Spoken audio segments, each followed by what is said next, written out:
지시고 보호하여 주셨다가 오늘 거룩한 주일 세상과 구별하여 주셔서 예배의 자리로 달려나와 주님께 예배드리게 하시니 감사를 드립니다. 한 주간 저희들 세상에서 지치고 상한 심령들로 예배의 자리에 나왔다고 할지라도 예배를 통하여서 주님 임재하여 주시고 위로하여 주시고 치료하여 주셔서 예배를 마치고 돌아가는 발걸음들 가운데는 기쁨과 평안과 감사와 응답으로 돌아가게 하여 주시옵소서. 예수님 이름으로 기도드립니다. 아멘. 우리 옆에 분들과 한번 인사하시겠습니다. 성령 충만하십시오. 강하고 담대하십시오. 오늘은 하나님을 기억하라, 하나님을 기억하라 라는 제목으로 하나님의 말씀을 증거하도록 하겠습니다. 이제 10가지 재앙이 계속해서 나오고 있는데 이것은 애굽 신에 대한 심판이다, 이렇게 말할 수도 있습니다. 출애굽기 12장 12절 하반절 말씀에 보니까 애굽의 모든 신을 내가 심판하리라, 나는 여호와라, 이런 말씀이 나옵니다. 그러니까 재앙이 다 마치고 난 다음에 이것들이 애굽에 대한 심판이었다, 이렇게 하나님께서 말씀하시고 계신다는 것입니다. 첫 번째와 두 번째 재앙은 나일강에 대한 심판이었습니다. 나일강이 피가 되고 두 번째는 개구리는 풍요의 신인데 그런 신에 대한 심판이 있었다는 것입니다. 이제 세 번째와 네 번째 심판은요, 땅에 대한 심판입니다. 티끌이 이가 되고 또 파리떼가 되는 것입니다. 그러니까 일종의 지금 우상을 부수는 작업을 하나님께서 먼저 하고 계십니다. 부숴야 새롭게 세워질 수 있기 때문에. 우리도 그렇습니다. 우리가 올바른 신앙은요, 전에 있던 안 좋았던 것들이 다 부서지고 깨져야 새롭게 세워질 수 있다, 그것을 잊지 말아야 된다는 것입니다. 먼저 세 번째 재앙은 이제 땅의 신입니다. 땅의 신이 곡식을 준다, 땅의 신이 복을 준다, 이렇게 생각을 했습니다. 땅의 신의 이름이 여러 가지가 있는데 그 중에 대표적인 게 게브라고 하는 신입니다. 기록에 보니까요, 밀과 보리가 게브의 갈비뼈와 등에서 자란다. 그러니까 땅이 게브라는 신인데 거기서 곡식들이 다 나온다는 겁니다. 그런데 땅이 신이라고? 웃기지 마, 하나님이 그렇게 말씀하시는 거죠. 그래서 티끌이 다 이가 되게 만들어 버리셨다는 겁니다. 그러니까 눈으로 보이는 복이 저주로 바뀌게 되더라는 겁니다. 우리 16절을 다 같이 보시도록 하겠습니다. 16절입니다. 시작. 여호와께서 모세에게 이르시되 아론에게 명령하기를 내 지팡이를 들어 땅에 티끌을 치라 하라. 그것이 애굽 온 땅에서 이가 되리라. 그러니까 우리가 하나님을 망각하게 되면 복조차도 저주로 바뀌게 된다는 것입니다. 아무리 많은 풍요로움이 있다고 할지라도 하나님 잊어버리면 하나님 주신 것이요, 다 저주가 된다는 겁니다. 예를 들어서 솔로몬이 그랬죠. 솔로몬은요, 부귀와 영화, 지혜, 그 엄청난 것들을 다 누렸는데 말년에 하나님을 망각했습니다.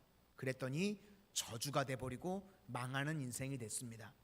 사울 왕도 그런 케이스입니다. 하나님께서요, 그에게 영광도 주고 한 나라의 주권도 허락하셨습니다. 그런데 마치 자기 것인 양 자기가 지키려고 하나님 망각해버렸죠. 그래서 결국 망하는 인생이 되었다는 겁니다. 그러므로 하나님을 망각한 모든 풍요는요, 저주라는 것입니다. 혹시 내가 지금 많은 것들을 누리고 있다고 생각하는 분들 계십니까? 그런데 그것들로 인해서 하나님을 망각하는 순간 그 많은 것이요, 그 많은 땅이 다 이가 돼 버린다는 것입니다. 이것을 우리가 잊지 말아야 된다는 겁니다. 그래서 하나님을 망각하는 것에서 우리는 하나님을 기억하는 것으로 바뀌어야 된다는 겁니다. 다니엘서를 보니까요, 바벨론 느부갓네살 왕이 나옵니다.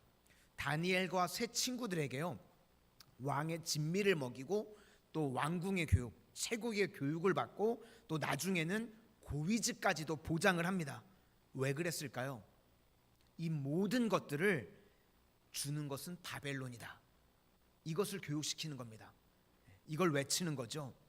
아마도 이때 다니엘과 세 친구들이요 위기감을 느꼈던 것 같습니다. 이 모든 것이 하나님을 망각하게 만드는 수작이다. 그래서 위기감을 느꼈다는 겁니다. 그래서 뜻을 정하여 왕이 주는 진미도 먹지 않고 포도주도 마시지 않겠다고 결심을 합니다. 무슨 말입니까? 하나님을 망각하게 하려고 하는 그 모든 것들로부터 위기감을 느꼈다는 겁니다. 그래서 우리도요 다니엘과 같은 똑같은 위기감을 느껴야 됩니다. 뭐가 자꾸 풍요로워지는데 내가 그것으로 인해서 하나님을 멀리하게 되고 망각하게 된다면 그거 복 아닙니다. 저주라고 말씀하고 있습니다.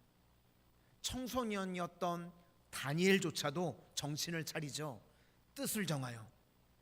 그러니까 모든 이 복과 풍요로움이 저주가 되지 않도록 우리도 뜻을 정해서 하나님 망각하지 않고 하나님을 기억하는 쪽으로 가야 된다는 겁니다. 그래서 그 반대가 상황은 별로 좋지 않은데 하나님을 기억하면요 그 모든 것들이 복으로 바뀝니다. 아브라함과 사라가 그런 케이스입니다. 이 당시 문화권은요 자녀를 낳지 못하는 건 일종의 저주라고 생각했습니다. 나이가 들어서도 아이가 없었죠. 그런데 하나님을 기억했더니 만국의 아버지, 만국의 어머니가 되게 하나님께서 그를 축복의 통로로 사용해 주셨습니다. 그러니까 우리가 인생 가운데 하나님을 기억하면요 우리 삶에 전성기가 오게 된다는 겁니다. 오늘 본문의 모세도 그렇습니다. 80년 동안 광야에서 도망자로 또 광야에서 썩는 인생이었습니다. 그런데 하나님을 기억하는 그 순간 그의 삶이 마지막 가장 영광스럽게 되었습니다. 그러므로 우리도 하나님을 기억하는 그 순간이요 최고의 영광이 될 수 있다는 것입니다. 우리 삶에요 인생의 최고의 전성기를 맞으려고 그러면 나이랑은 상관이 없습니다. 다니엘은 10대였지만 모세는 80대였죠. 하나님을 기억하면 그때부터 내 인생에 최고의 전성기가 오게 되는 줄로 믿습니다. 어리석은 인생을 하나님을 망각하는 거고요. 반면 가장 복된 인생, 최고의 전성기가 오는 인생은 하나님을 기억하는 인생이라는 것입니다. 우리 성도님들 날마다 하나님을 기억해서 내 삶의 최고의 전성기를 맞는 복된 인생들이 다 되시기를 축원합니다. 그럼 이제 두 번째 단계는 하나님을 인정하는 것 플러스 하나님을 예배해야 한다는 것입니다. 여기 보니까 이제 세 번째 이 재앙이요 요술사들이 흉내를 못 냅니다. 첫 번째와 두 번째 재앙은 요술사들이 흉내를 냈었죠. 그런데 이제 세 번째 재앙부터는 흉내를 못 냅니다. 그래서 18절에 하려 하였으나 못하였고 19절을 보니까 이제 그래서 그 요술사들이 하나님을 인정합니다. 요술사가 바로에게 말하되 이는 하나님의 권능이니이다. 요술사들도 하나님을 이제 인정합니다. 여기 권능이라고 하는 나오는 이 원어의 뜻은요 하나님의 손가락이라는 뜻입니다. 그러니까 하나님의 손가락이 권능이라는 거죠. 그래서 시편 8편 3절 말씀에 보니까 주의 손가락으로 만드신 주의 하늘과 유명한 찬양이 있죠. 이것도 제가 한번 불러드릴까 해봤는데요. 일단 제가 시험에 들더라고요. 주의 손가락으로 만드신 주의 하늘. 그러니까 하나님의 손가락이라는 것은 이 권능이라는 겁니다. 다니엘서에도 이 손가락이 나와서 글씨를 쓰죠. 메네메네 데겔 우바르신. 이게 손가락이 나왔다는 게 이 하나님의 권능이다. 이런 거를 나타내는 뜻이라는 겁니다. 그래서 요술사들이 지금 인정했다는 겁니다. 이거 하나님의 권능이다. 그런데 인정을 하기는 했는데 귀신들이요 죽어도 못하는 게 있습니다. 뭘 못할까요? 하나님 예배하는 걸 못합니다. 하나님의 권능인 거는 인정을 했는데요, 하나님을 예배하지는 않습니다. 우리 주변에도요, 많은 사람들이요, 하나님 말씀 읽으면서요, 하나님의 살아계심을 인정하는 사람들이 있습니다. 그런데 예배의 자리까지는 안 나옵니다. 예배는 안 드려요. 이런 거는요, 귀신 같은 믿음입니다. 야고보서 2장 19절 말씀에 보니까 내가 하나님은 한 분이신 줄 믿느냐 잘하는도다. 귀신들도 믿고 떠느니라. 귀신들도 인정은 하는데 예배는 안 드립니다. 그러면 하나님 백성의 특징은 무엇인가? 예배하는 것입니다. 오늘 우리 성도님들이요, 세상 가운데 일주일 있다가 마산 성은교회 나오셨죠? 왜 나오셨죠? 시간이 남아서? 자꾸 옆에 있는 사람이 가자고 꼬셔서? 하나님 백성이기 때문에 예배하려고 나오신 줄로 믿습니다. 이게 하나님 백성의 특징이라는 겁니다. 그래서 이제 그 다음에 나오는 개념이요, 네 번째 재앙이 나오는 것이 구별됨이라는 개념이 나옵니다. 이 구별됨이라는 개념에서 나온 것이 바로 거룩입니다.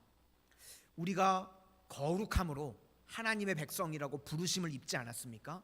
이 거룩이라는 말이요, 뜻이 무엇인가? 뭐 천천히 걸어 다니면서 옆구리에 성경책 끼고 다니는 게 이게 거룩인가요? 아니죠. 거룩은 구별됐다, 그런 뜻입니다. 그러면 우리가 구별됐다는 뜻이 무엇으로 구별이 되는가? 예배를 기준으로 구별이 됐다는 겁니다.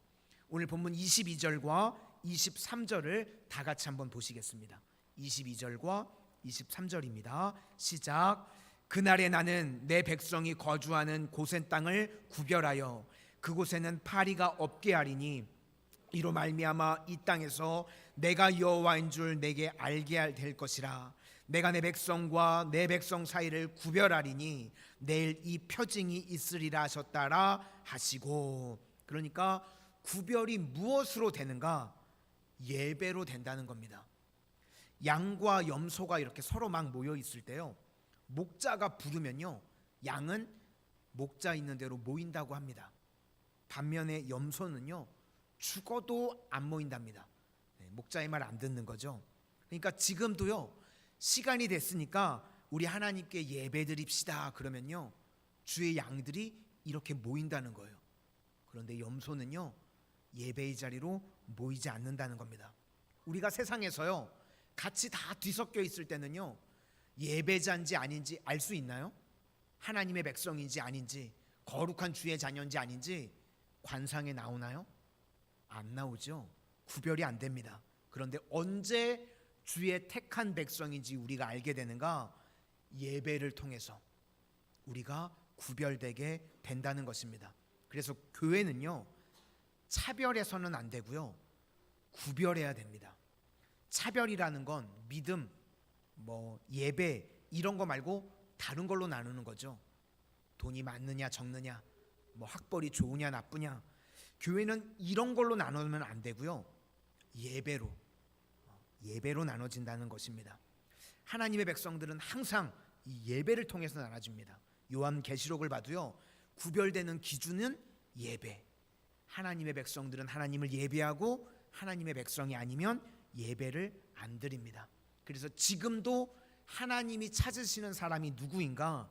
요한복음 4장 23절 말씀에 아버지께 참되게 예배하는 자들은 영과 진리로 예배할 때가 오나니 곧 이때라. 아버지께서는 자기에게 이렇게 예배하는 자들을 찾으시느니라. 그러니까 구원받은 하나님의 택한 백성은 주님을 예배한다는 것입니다.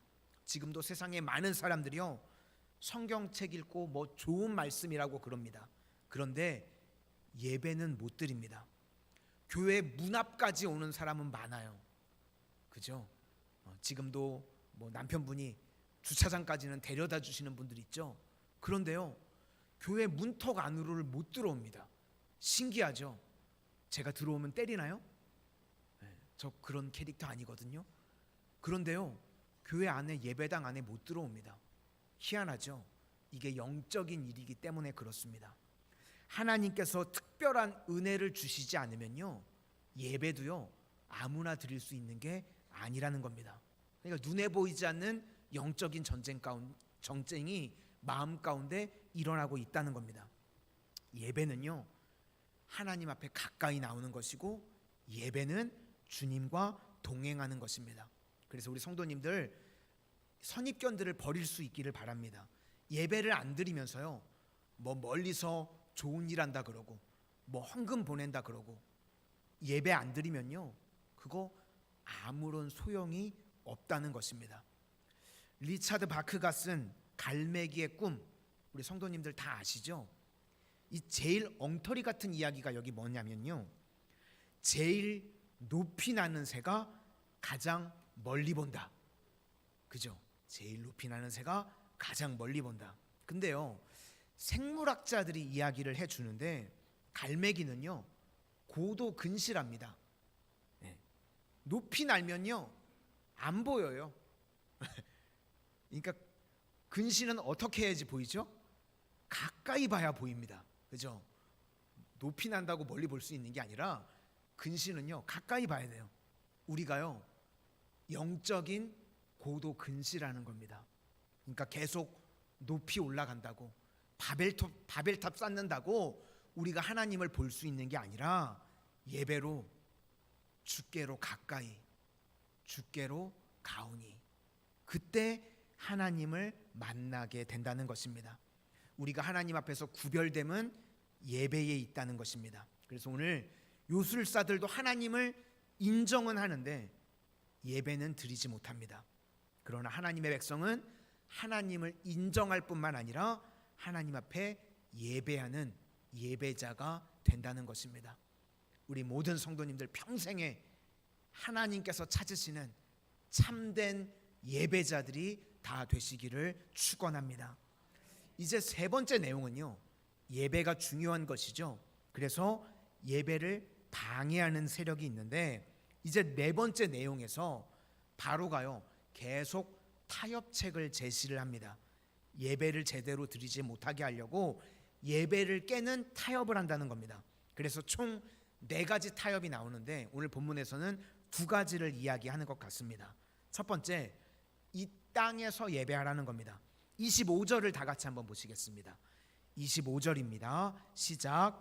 바로가 모세와 아론을 불러 이르되 너희는 가서 이 땅에서 너희 하나님께 제사를 드리라. 그러니까 하나님도 섬기고 바로도 섬겨라. 혼합주의입니다. 양다리 신앙. 예수님께서 산상수훈에서 말씀하셨죠. 하나님과 재물을 겸하여 섬길 수 없다. 양다리로 섬기는 게 되나요? 안 되죠. 그러니까 예배를 깨는 것 중에 하나가요, 이것도 하게 하고 저것도 하게 하고 막 섞어버린다는 겁니다. 특별히 이제 네 번째가 파리제향인데, 파리제향 중에 우리 성도가 해야 될 것은요, 이 거룩하게 구별돼야 되는데, 버릴 것은 버리고 붙들 것은 철저하게 붙들어야 됩니다. 파리가 하는 역할은 이 안 좋은 걸 옮기는 역할을 하죠. 전염병, 여기저기 안 좋은 것들을 옮기는 역할을 합니다. 그래서 책을 보니까 어떤 분은 이걸 이렇게 설명을 하더라고요. 이것을 험담이나 나쁜 말이다. 그런데 이 험담이나 나쁜 말은요, 단순히 뭐 도덕이나 윤리적인 것이 아니라요, 굉장히 마귀적인 것입니다. 철학자 가운데 스피노자가 있는데, 이 코나투스라는 개념을 이야기했습니다. 생명을 공급하는 어떤 힘이라는 겁니다. 어떤 사람을 만나면요, 코나투스, 힘을 주는 사람이 있습니다. 그래서 이야기를 쭉 들어보면요, 내게 소망이 생기고 힘이 나고 생명이 임하고, 그게 코나투스. 반면에 어떤 사람을 만나면요, 진이 그냥 쭉 빠지게 만드는 사람이 있습니다. 에너지를 그냥 쪽쪽 빨아먹는 사람이 있죠. 대화를 나누다 보면 특징이 뭐냐, 이야기를 하는데요, 그 말 안에 독이 있습니다. 자꾸 험담을 이야기하고 안 좋은 사람 뭐 안 좋은 이야기하고, 그래서 이야기를 듣다 보면요, 내 마음에 은혜가 사라지게 만드는 그런 말들이 있습니다. 요한복음 8장 44절 말씀에 마귀의 특징이 무엇인지 설명을 합니다. 처음부터 살인한 자요. 마귀가 하는 일들은요, 남 죽이는 쪽으로 몰아갑니다. 마귀의 특징이고, 또 하나는 거짓말쟁이요, 거짓의 아비가 되었습니다. 그래서 우리가요, 말을 많이 하게 되면요, 마귀의 종이 될 가능성이 아주 큽니다. 왜 그런가 하면요, 우리가 보통 말을 할 때요, 말 중에 한 20% 정도는요, 거짓말을 섞는다고 합니다. 뭐 예의상으로라도 립 서비스라도요, 거짓말을 하게 된대요. 그래서 누가 저도 키 물어보면요, 180 조금 안 된다 그러거든요. 정확하게 얘기 안 해요. 그죠? 그리고 뭐 이렇게 누구에 대해서 상태가 좀 안 좋아 보여도요, 직설적으로 얘기들 안 하시잖아요. 그죠? 돌려서 얘기하고, 뭐 좋은 말이라도 하여튼 거짓말들이 들어가게 됩니다. 그런데 거짓말은 결국은 사람을 죽이게 되거든요. 그래서 시편 141편 3절에요, 이렇게 말씀합니다. 여호와여, 내 입술에 파수꾼을 세우시고 내 입술의 문을 지키소서. 우리 입술을 지키지 않으면 마귀의 종이 된다는 겁니다. 그래서 성도는 말보다 무엇을 해야 되는가? 기도를 해야 할 줄로 믿습니다. 말로 쏟아붓는 게 아니라요, 기도로 쏟아 놓아야 된다는 겁니다. 그러니까 이 파리재앙이라는 거, 말을 옮기는 파리들입니다.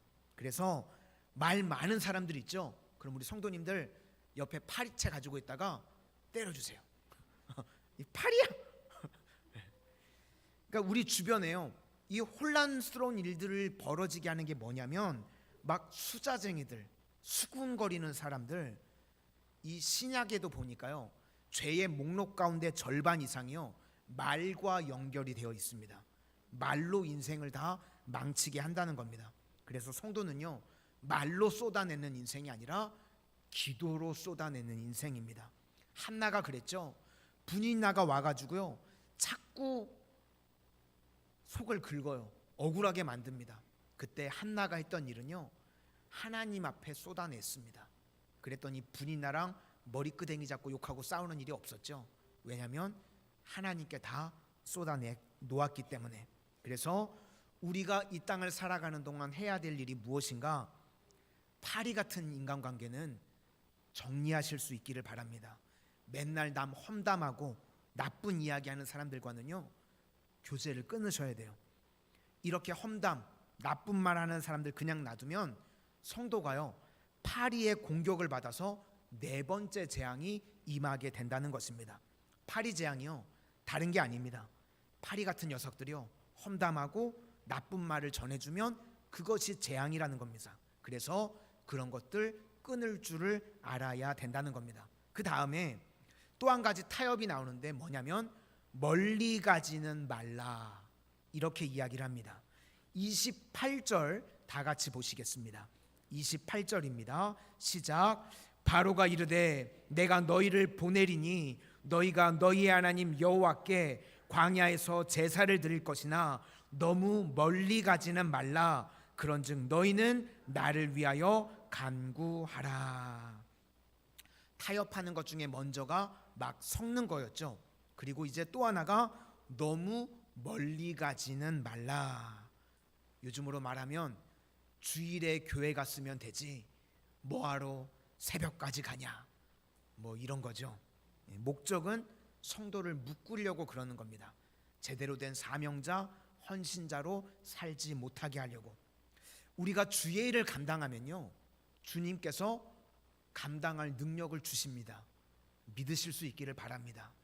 고린도전서 10장 13절 말씀에 사람이 감당할 시험 밖에는 너희가 당한 것이 없나니 오직 하나님은 미쁘사 너희가 감당하지 못할 시험 당함을 허락하지 아니하시고 시험 당할 즈음에 또한 피할 길을 내사 너희로 능히 감당하게 하시느니라.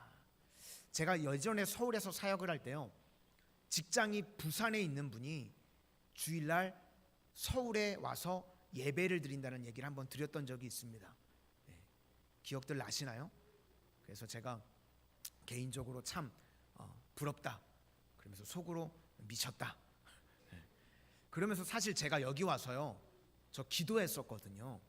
우리 교회 성도님들이 혹 서울 쪽으로 가서 뭐 직장이 되더라도 예배는 마산 성은교회에 와서 예배드리게 해주십시오. 그러면 사람들이 이제 그러겠죠. 미쳤다고. 근데 얼마 전에요, 우리 교회 한 청년이요, 서울에 좋은 직장이 이제 된 것 같아요. 근데 이제 기도를 잠깐 했는데 예배는 마산 성은교회에 와서 드리겠대요.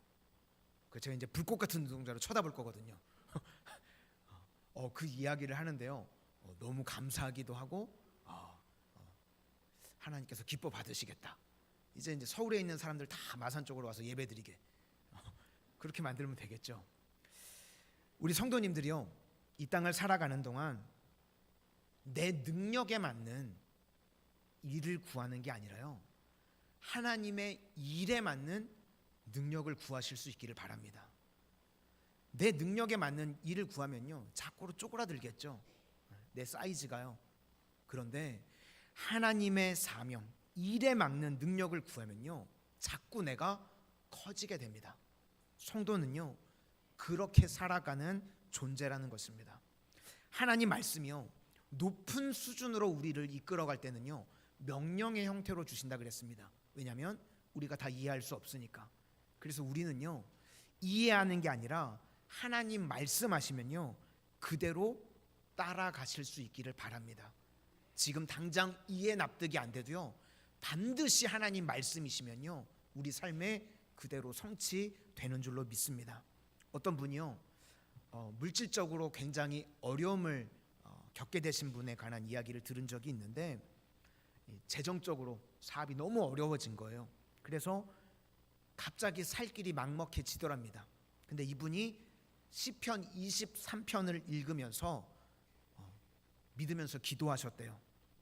지금 자기는 아무것도 없는데 여호와는 나의 목자시니 내게 부족함이 없습니다. 사실 말이 안 되죠. 상황이 부족한데 부족함이 없답니다. 모순입니다. 그런데 하루 종일요, 여호와는 나의 목자시니 내게 부족함이 없습니다. 이 말씀 붙들고 기도했더니요, 참 묘한 게요, 말씀이 믿어지더랍니다. 믿음이죠. 우리도요, 상황이 뭐가 돼서 좋은 상황 주시면 이렇게 할 거다, 그거 아니고요, 우리 삶에 부족이 있죠. 그때 말씀 붙들고 기도하실 수 있기를 바랍니다.